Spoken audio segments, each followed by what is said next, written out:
Isang magandang oras sa ating lahat, mga ka-spy.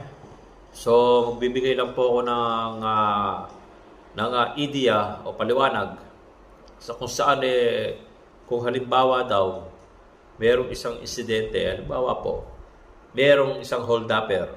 May hold-upper, nabaril na yung hino-hold up niya. Nagkaroon ng injury yung hinold up niya. Nakuha niya yung pera, doon sa hinold up niya, binaril pa niya. So, ang biktima, yung na-hold up, na kinuhanan ng pera. Ngayon, merong isang concerned citizen na nakita yung pangyayari. Ang ginawa niya, dahil yung instinct natin, yung Pilipino, mahilig tumulong. Ang ginawa niya, sinagasaan niya yung taong ng hold up na namaril.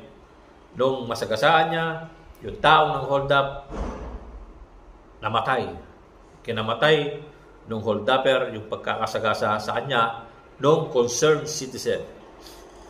Ang tanong, wala po bang pananagutan yung taong tumutulong lang na concerned sa na-hold up, na binaril?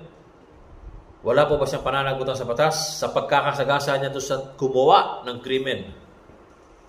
Yan po mga ka-spy ang ating sasagutin. So mga ka-spy, pag ganong pagkakataon, tandaan natin, ang batas natin, kaya po nakapiring yan, hindi niya tinitignan kung sino ang nakagawa ng kamalian. Hindi niya tinitignan kung ito ba ay ginawa mo dahil concerned ka doon sa taong na-hold up. Kung pag-uusapan natin kung may pananagutan ba yung taong na nag-asa doon sa hold-upper, natural po, ang batas natin ay very harsh. Sabi niya, the law is harsh, but it is the law. Kung ano yung naging aksyon natin, yun ang pinapatawan ng batas. Hindi mo pwedeng sabihin na concern ka lang sa taong na hold up, kaya mo sinagasaan, kaya mo napatay. So, ang batas po natin, hindi niya tinitingnan yun. Ang tinitingnan niya kung ano yung nagawa mo. Ngayon, pagdating sa korte, i-justify mo yung ginawa mong aksyon.